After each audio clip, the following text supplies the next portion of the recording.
Kumusta po kayo mga ginigiliw? Welcome back to Amazing God YouTube channel. Tuloy-tuloy po ang ating pong pagninilay ng mga salita ng Diyos dito lamang sa Amazing God YouTube channel.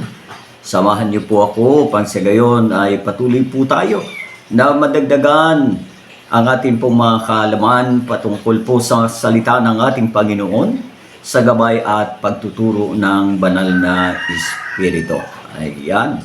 So, ngayon pong pagkakataon na ito ay tayo po ay magninilay patungkol sa The Great Shepherd of all season. Ayan.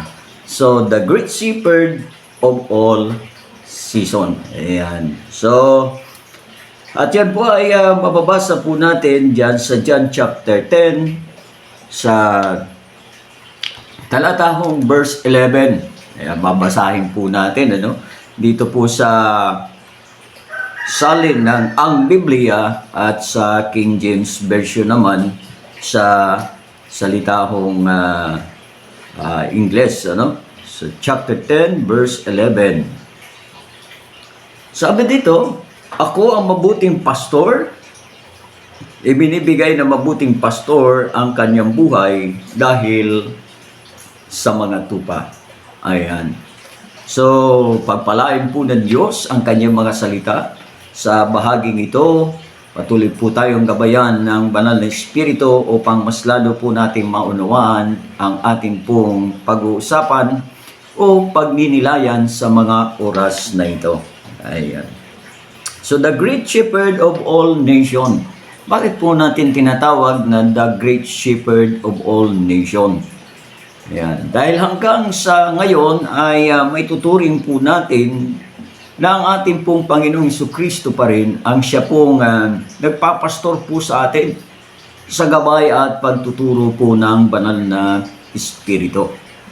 Ayan. So mababasa po natin yan sa Matthew chapter 28 verse 20. Ang sabi po dito ay ganito: naituro ninyo sa kanila na kanilang ganapin ang lahat ng mga bagay na iniutos ko sa inyo.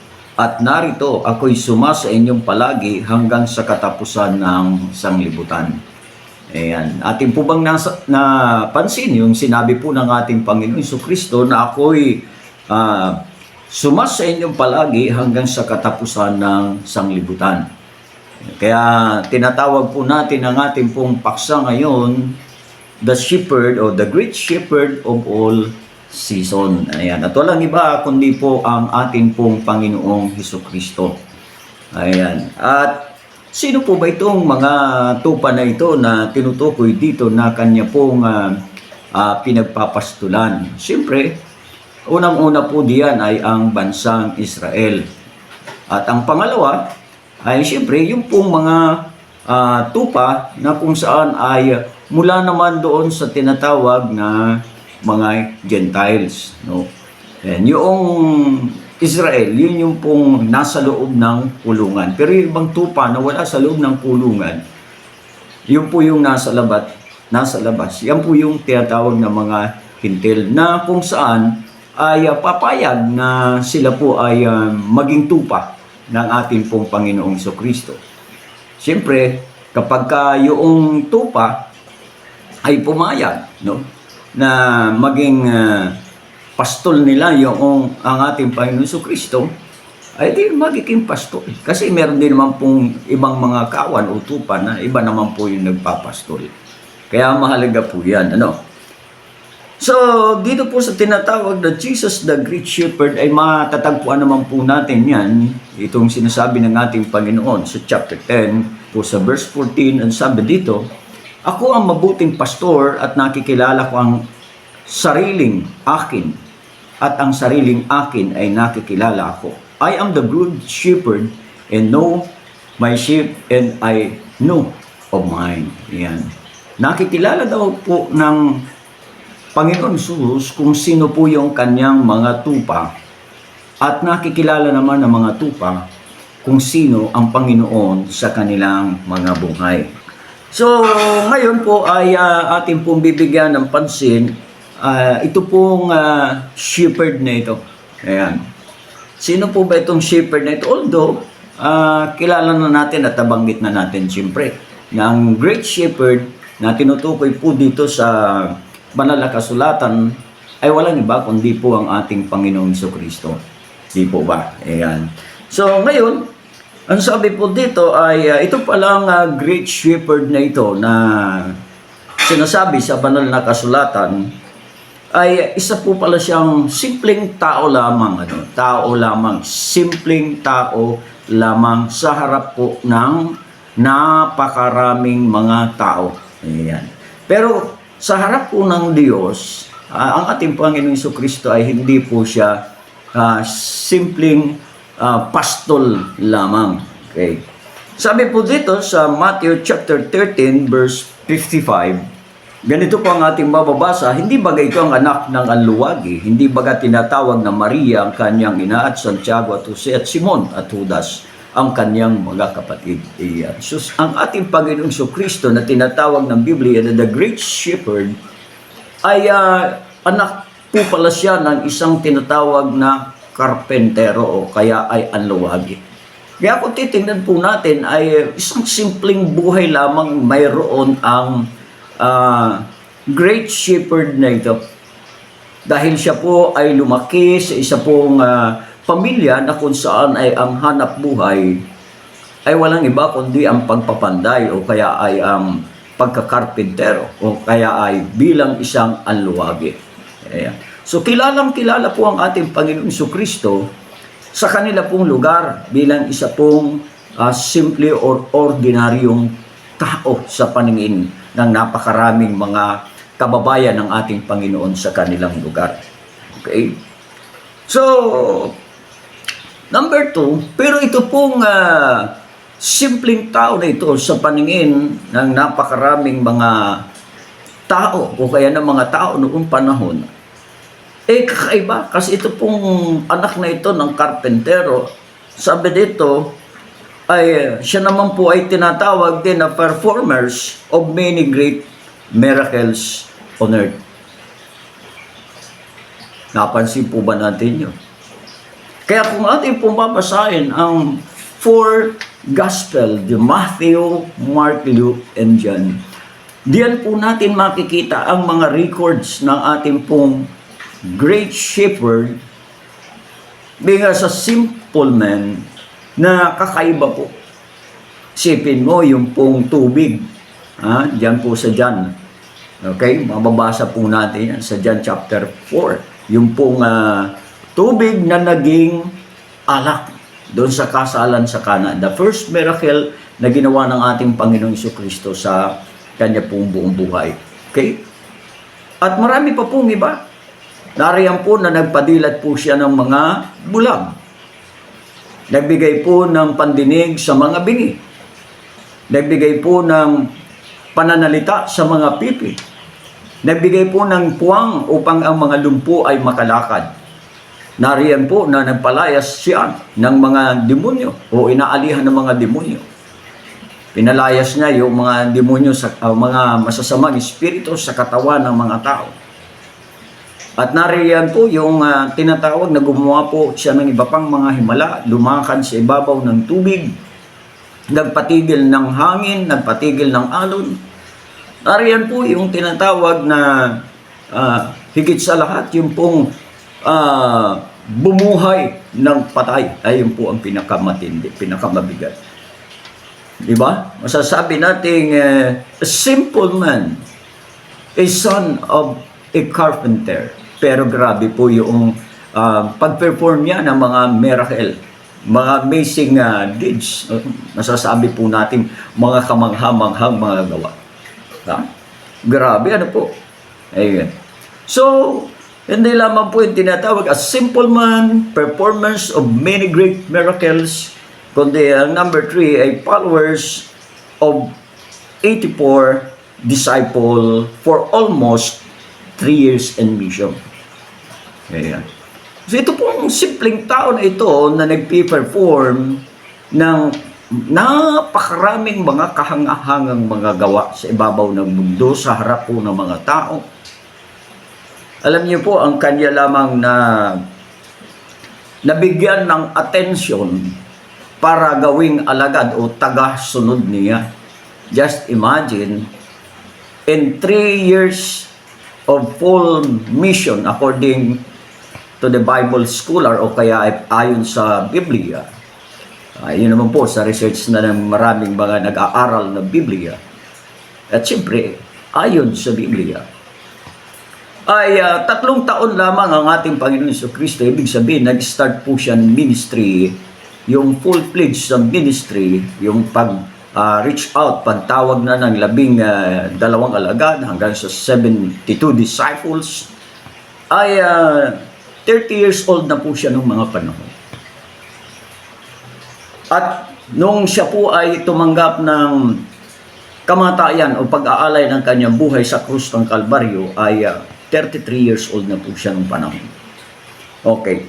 So atin po mapapansin na itong tao na ito, o nagkatawang tao, na walang iba kundi ang ating Panginoon Jesucristo na tinawag po ng banal na kasulatan na Good Shepherd or a Great Shepherd, na walang iba kundi ang ating pong Panginoon Jesucristo, ay nakapag-produce lamang po siya ng 84 na mga alagad noong kanyang kapanahunan.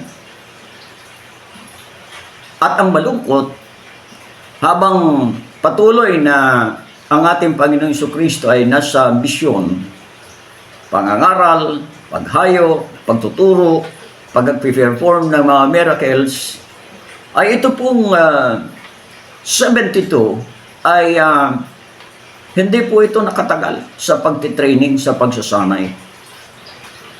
Kaya yan po ay ating pong mababasa sa chapter 6, verse 60 ng Juan. Sabi dito, marami nga sa kanyang mga alagad ng kanilang marinig ito ay nangagsabi, matigas ang pananalitang ito. Sino ang makaririnig noon? Kaya ito pong mga alagad na ito ng ating Panginoon, mga tinuturuan niya, mga sinasanay niya na dumaan po sa pagtuturo, ay dumating po yung punto na talagang hindi na nila kinaya yung pagsasanay sa kanila ng ating Panginoon sa pamamagitan ng kanyang mga salita, sa pamamagitan ng salita ng ating Panginoon Jesus. Kaya itong pong 72 ay nangagsipagreklamo. Sabi nila, marami nga sa kanyang mga alagad ng kanilang marinig ito ay nangagsabi, matigas ang pananalitang ito, at sino ang makaririnig noon? In verse 66, ang sabi po dito, dahil dito ay marami sa kanyang mga alagad ay nagsitalikod at hindi na nagsisama sa kanya. Out of 84 na mga ginawang alagad ng ating Panginoon, pero yun pong 72 ay hindi po sila nakatagal. Ibig po sabihin, hindi po sila nakatapos doon po sa hinihingi ng ating Panginoong Jesucristo. Just imagine, Great Shepherd na ito. Great Shepherd na ito. Ito pong 72 ay nakita na nila yung great miracles because Jesus Christ, siya po yung tinatawag na great performers. Kung ang pag-uusapan po ay pag-perform ng mga himala at ng iba't iba pang mga makapangyarihang paraan, wala na pong hihigit sa ating pong Panginoong Jesucristo. Yan po ang katotohanan. Pero, sa kabila na yun na meron na itong 72 na tinatawag pong magaling na pastor. Si Kristo na mismo, ano po? Pansinin po natin ito, take note. Pansinin po natin, ang ating Panginoon Jesucristo na mismo, ang nagpapastol sa kanila. Subalit, nagawa pang iwanan nitong 72 out of 84, nagawa pang iwan nitong 72. Sa kabila ng nakita nila ang pagiging great shepherd ng ating Panginoon Jesucristo, nagawa pa nilang iwan ng ating Panginoon. Grabe po, ano? Grabe ang tao. Talagang ang tao, pagka sinunod niya yung sarili niyang kalooban, kahit gaano kagaling ng pastor katulad ng ating Panginoong Jesucristo, iiwan at iiwan pa din. Grabe. Ayaw kasi nila na sila'y natatamaan ng salita ng Diyos. Ayaw nila na sila'y nare-review. Ayaw nila na parang sila po ay nadudominahan. Ayaw nila na sila'y napapangunahan. Siguro nung una, nung hindi pa matigas-tigas yung mga pananalita ng ating Panginoon, natanggap pa nila yun. Pero siyempre, habang lumalalim, ay lumalalim din po yung mga katotohanan na nauunawaan at ipinapaunawa ng Panginoong Hesus o itinuturo ng ating Panginoong Hesus doon sa kanya pong mga tagasunod. But the problem is, ayun, ulitin lang po natin yung verse 16 na sinasabi po nitong 72. Kaya sabi dito, marami nga sa kanyang mga alagad ng kanilang marinig ito ay nangagsabi, matigas ang pananalitang ito. Sino ang makarinig noon? Ibig pong sabihin, sino yung makatatanggap? Yan. Kaya yun yung dahilan kung bakit po itong 72 ay nagsipag-alisan. Iniwan nila ang ating Panginoon.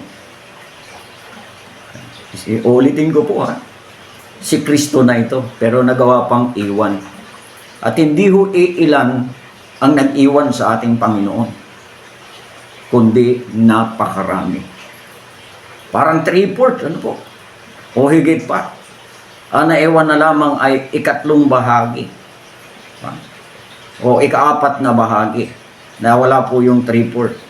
Ano sabi ng ating Panginoon Hesus doon sa 12 na natira? Sinabi nga ni Hesus sa 12, ibig ba ninyo magsialis din naman? Ito yung challenge ng Great Shepherd doon sa 12 na natira. Meron pong challenge, sabi ng ating Panginoon. Sinabi nga ni Jesus sa 12, ibig ba ninyo magsialis din naman? Sabi ng ating Panginoon, sige, sumunod kayo doon sa 72. Pero ano ang sagot ni Simon Pedro? Ito po si Pedro, ito yung talagang attentive na maigi sa pakikinig, sa pagtuturo ng ating Panginoon.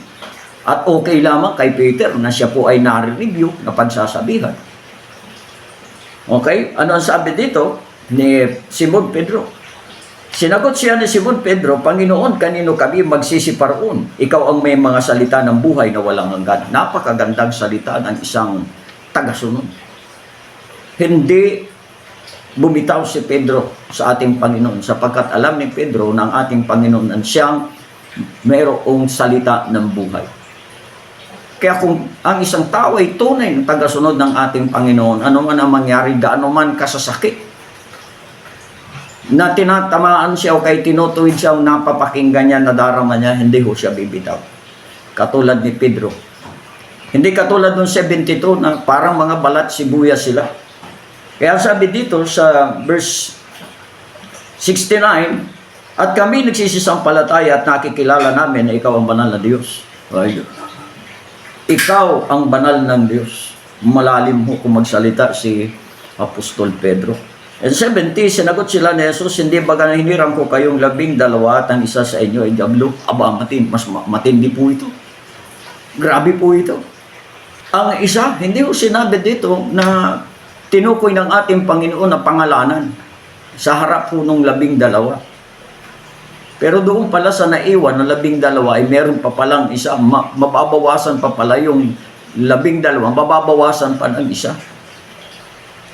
Kaya matindi po. Kaya kung ang isang tao ay balat sibuyas sa salita ng Diyos, mahirapan po talaga siyang sumunod sa ating pong Panginoon. Pwede, maaaring maging mananampalataya. Pero kapag alagad, naku, wala ho, talagang susuko agad siya. At sabi dito sa verse 71, tinukoy nga niya si Judas na anak ni Simon Iscariote sapagkat siya sa kanyang makakanulo, palibhasa ay isa sa 12. Kaya ito pong number 3, followers of 84 disciples for about 3 years in mission. So alam po ng 3 taon, 84, kaya lang yung nakalusot sa pagsasana, yung talagang nakapasa lamang, inapprove ng ating Panginoon. At ito pong 11 na ito, ay ito po yung kanyang kinumisyon. Ito po yung kanyang inutusan. Mababasa po natin yan sa aklat po ng Matthew, after na po ito ng resurrection ng ating Panginoon, sa 28 verse 16, ang sabi po dito, datapot nagsiparoon ang 11 alagad sa Galilea, sa bundok na sa kanila itinuro ni Jesus, At nang siya'y kanilang makita, ay kanilang sinamba siya, datapwat ang nilanay ng ag-alinlangan. At lumapit si Jesus sa kanila at sila'y kanyang ginausap na sinasabi, ang lahat ng kapamalan sa langit at sa ibabaw ng lupa ay naibigay na sa akin. Dahil dito magsiyaw na kayo at gawin ninyong alagad ko ang lahat ng mga bansa na sila inyong bautismuhan sa pangalan ng Ama, ng Anak, at ng Espiritu Santo. Na ituro ninyo sa kanila na kanilang ganapin ang lahat ng mga bagay na inuutos ko sa inyo, at narito ako'y sumasa inyong palagi hanggang sa katapusan ng sanglibutan. Ayan. So, napakalinaw po dito. Dapat po natin itong maunawaan, mga minamahal kong mga tagapanood, mga tagapakinig. Kung ang ating Panginoon Jesucristo ay sa Kanya mismo, the performers of miracles, yung kanyang nagawa na 84 ay nabawasan pa ho ng 72 plus 1, 73, ay nawala po yun. Iniwan po siya, tumalikod po siya. Kaya makikita po natin na hindi po madali ang paggawa po ng alagad. Subalit dahil sa itong 11 ay naturuan at nakapasa, ito po yung inutusan po ng ating Panginoon na mag-carry ng tinatawag kong misyon, magdala ho ng misyon. Ito pong paggawa ng tinatawag pong alagad.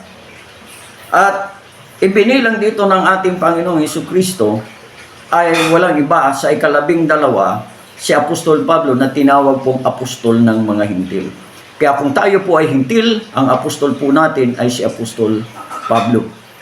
So, kung meron mang idinagdag sa panahon ng mga alagad sa Book of Acts, hindi ho yung direktang tinawag ng ating Panginoon, di katulad ng 11. Pero si Apostol Pablo ay direkta po siyang tinawag ng ating Panginoon doon po sa daan ng Damasco.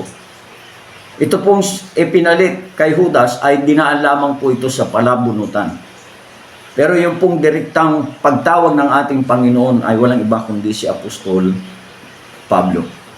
Ayan. Kaya kung nais po natin na sumangkot po tayo sa tinatawag po na Great Commission, yung paghayo sa buong sanglibutan para gumawa po ng alagad ng ating pong Panginoong Jesucristo, bilang ang ating Panginoong Jesucristo ay matanggap po natin, He is our great shepherd. At tayo po ay mapabilang sa Kanya pong mga tupa. Ay siyempre, kinakailangan po natin na dumaan po tayo doon sa pattern ng ating Panginoon. Kumbaga sa hulmahan, dadaan po tayo doon sa hulmahan. Hindi po tayo pwede na gumawa ng sarili nating hulmahan o kaya ng sarili po nating requirement. Kasi lalabas po doon na kung kaninong alagad yung magagawa natin o kaya kung sa hulmahan naman, eh baka kung ano-ano yung mga lumabas na itsura. Kaya po, kailangan natin na dumaan talaga doon sa pinagdaanan din ng 11 alagad. Nakalusot po yung 11, although 84 po sila. Kaya hindi po talaga madali. Sabi nga ng ating Panginoon, makitid ang daan tungo sa buhay. At iilan lamang ang doon ay nakasusumpong at nagsisipasok. Kaya pagbutihin po natin. Tayo po mga nagsisipag-aral ng salita ng Panginoon at mga nagtuturo na lang din naman po tayo at nag-aaral ng salita ng Diyos. Pumaloob po tayo sa tinatawag pong panawagan ng ating Panginoon sa pagiging alagad o kay pagiging tagasunod bago po tayo magsangkot sa Great Commission ng ating Panginoon, bago tayo maging mga mangangaral. Sundan po natin ang tinatawag po nating the Great Shepherd or the Good Shepherd ng ating pong mga kaluluwa. So bilang tayo po ay nagnanais na maging mga tupa ng ating pong Panginoon. So, basahin lamang po natin ito pong pattern ng ating pong Panginoon Jesucristo patungkol po sa paggawa po ng kanyang alagad o kaya mga tagasunod. Ang basa po natin sa Lucas chapter 14 sa verse 26. Sabi dito, kung sino mang tao ay pumaparito sa akin at hindi napuput sa kanyang sariling ama at ina at asawang babae at mga anak at mga kapatid na lalaki at mga kapatid na babae, oo, at pati sa kanyang sariling buhay man, ay hindi maaaring maging alagad ko. Malalalim na po itong mga salita na to. Sino mang hindi nagdadala ng kanyang sariling krus at sumusunod sa akin ay hindi maaaring maging alagad ko. In verse 33, kaya nga sino man sa inyo na hindi tumanggi sa lahat niyang tinatangkilik ay hindi maaaring maging alagad ko. For further study, Meron po tayo dito mga details sa Amazing God YouTube channel. At kung nais po ninyo ng karagdagang kaalaman, malugod ko po kayong inaanyayahan na sama-sama po nating pag-aralan ng salita ng Diyos. Patuloy po tayong magnilay, makinig sa gabay at pagtuturo ng banal na Espiritu. Muli po, magandang araw po sa inyo lahat, magandang buhay. Pagpalain po tayo patuloy ng ating Panginoon. Maraming salamat sa inyong pakikinig.